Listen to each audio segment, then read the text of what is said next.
So when I met this young man 4 or 5 years ago, I saw a post on Facebook where he showed some keys and he got his first duplex. We had a conversation, was lucky enough to have him on the channel. It was awesome. We did have a one-on-one conversation after off camera, I believe. And I told him he needed to do two things: network more and learn seller financing. Well, you know what? The student has grown up. He now has done 4 seller financing deals, and I want to hear about all of them, the twists and turns and the details. Man, you take instruction, Mike, really well. Well, networking and seller financing, that's what you told me I needed to do. And what I didn't understand at the time was that a lot of the seller financing opportunities will come from within your own network. So as I started talking to other people about what I wanted and what I was trying to do and the portfolio I was trying to build and explaining to people what my buy box was or is, deals and opportunities started coming my way. And it didn't necessarily come from places I thought that it would. So the first 2 seller finance deals that I got came from my property manager. Now, when you think about that, it makes sense, because guess who your property manager manages for? Other investors, other landlords, tired landlords, landlords who want out of the game. And so she said she managed for a gentleman who had like 500 rental properties, and he was trying to seller finance and get rid of about 50 of them. Now, what you need to be aware of, do you think he's getting rid of the best 50? Or do you think he's getting rid of the worst 50? Probably the worst 50. And here's a great point that you should learn about seller financing. Oftentimes the opportunity is there because people either want a price that the market won't pay them at the current, at the current level of quality of the building, because probably has deferred maintenance. So they want a price that probably is higher than they could get if they just went to the MLS. Or there's a ton of deferred maintenance, and no matter what price they would post it on, if they went to the MLS, it's not going to sell. It's just got a bunch of issues. And so you need to be aware that just because someone offers seller financing, or you see that maybe in a listing, because I'm seeing it pop up in listings, you need to look at that with a critical eye and say, hold on, we need to assess whether or not this is actually a great deal. Well, my property manager brought me some of these potential properties, and I started looking at them. I started writing the numbers, I looked at terms, and I was able to find 2 that were good deals, or excuse me, that were great deals. My bad. So the first one was a single family house, and the second one was a duplex. I ended up putting down, for the people who want to know the terms, I put 20% down. I had a 15-year amortization, 15-year mortgage with a 4.9% interest rate. Now, a lot of people might say, well, why would you go for 15 years? 30-year cash flow is better. And I don't disagree with you. It does. But the seller, who's in his 70s, doesn't think he's going to be around 30 years. Fair enough. And the cash flow at the 15-year margin was still good enough that it created a great deal for me based on a cash-on-cash return or yield analysis. So I went with that deal, and they both of these houses have been fantastic for me. So those are my first 2 seller financing deals. So first off, congratulations, communication. So talk about that. So your property manager probably brokered an email or a phone call between the 2 of you. What was the seller interested in when you spoke the first time? What was that conversation like? So it was actually through email, and he was just interested in offloading 50 properties. And again, I assumed it was because he was probably trying to get rid of some of his lower performing properties with deferred maintenance. And though he never said that, absolutely that was what was happening, because I had multiple friends in my investment group in Indiana who also bought some seller finance deals from him at the same terms as me. Now, the one mistake they made that I didn't make, and I don't know why they did this. To this day, I don't know why they did this. They didn't pay for inspections on the properties. And so they ended up having large remodels, rolling remodels on all the properties they purchased over the next coming years. I didn't have that problem because I inspected the properties and made sure that there wasn't going to be those issues.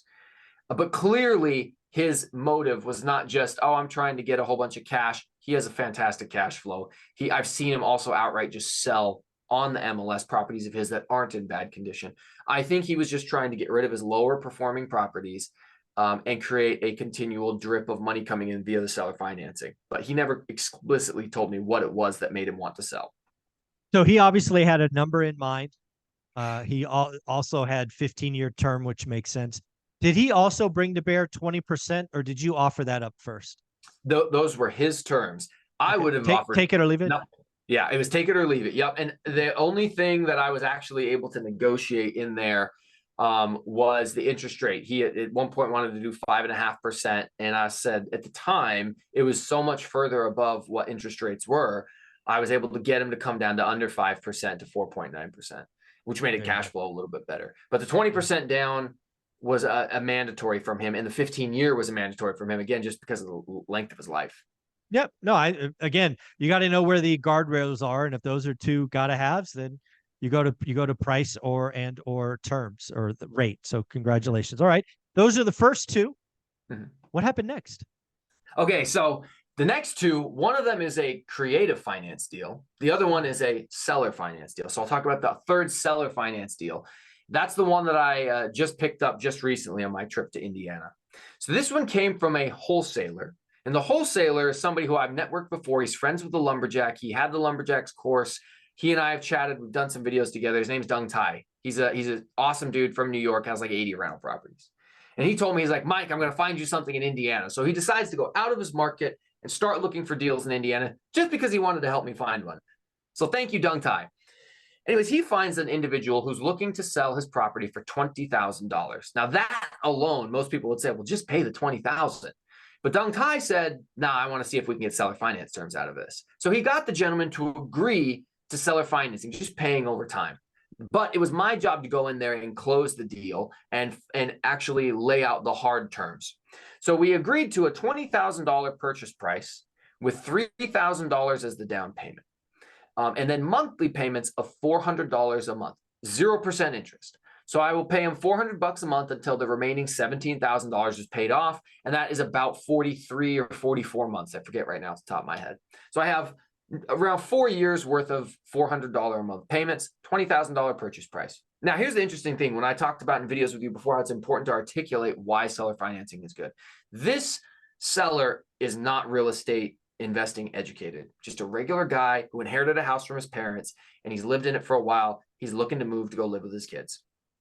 And to him, he doesn't understand why I wouldn't just pay for it.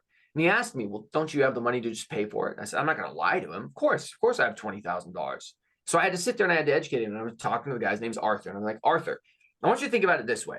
The reason you're selling this property is we have maintenance that needs to happen. Your radiator system has broken down. We need to uninstall the radiators. We need to close the plumbing loop, and we need to install new electrical heaters. And then I said, there's some problems with the windows. We need to replace a few of these windows because they're the old block glass windows that just leak air like crazy, terrible in the Midwest. I talked about the flooring needs to be redone. This carpet, and I'm looking at him, Arthur, this carpet looks like the top of a pool table. It's green and felt. We can't, and I'm just laying out to him like there's this maintenance that needs to happen. Now, if I give you $20,000 right now, I then have to spend another $20,000 to $30,000 to $40,000 fixing it up. So everything out of my pocket, I'm looking at maybe 60 grand. And I say, but here's what happens if I give you just $3,000 down. The $17,000 that I kept in my pocket, I can immediately start repairing your property with. It allows me to keep more money in my pocket to make these repairs. And you're going to get all of your money within a 4-year time frame. You're going to get a little paycheck every single month. And he had been told that one of the things that was good about seller financing was that he would get a paycheck every month from me that he would be able to allocate towards his potential rent costs as he moved. Now, one of the things, just a harmless assumption he made, was he thought that I was going to be paying that next landlord that he would rent from directly. I'd be paying his rent directly and not paying him. It's just an assumption he made. So I had to sit there and explain, no, Arthur, this is the benefit. I'm going to make a direct deposit to your bank account on a monthly basis. You spend that money on whatever you want, big dog. Anything you want to go out to McDonald's, whatever it is you want. You get $400 a month from me. And he's asking me, so am I allowed to move out of Indiana then? Yeah, man. Wherever you want, you get a paycheck from me. And so this is a great example of how you need to be able to handle objections. You need to not get defensive, and you need to be able to understand what's important to them. What was important to Arthur was he just wanted to make sure that if he was getting that paycheck, he'd be able to spend it on housing wherever he went. And then I can sit there and handle a very simple, easy objection, explaining you can spend it on whatever you want, big dog, whatever it is.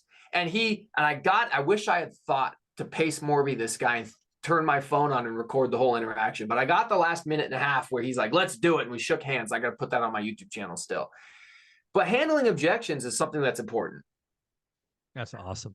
I love this. And again, as we talked about in an earlier video, I think learning how to do seller financing or creative financing is a skill that has long been ignored because it wasn't really common.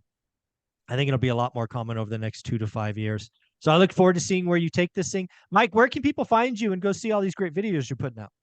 Yeah, if you want to follow me or get the full breakdown on any of these videos, Millennial Mike on YouTube or Instagram, that's where I'm at. Thank you, buddy. I appreciate it.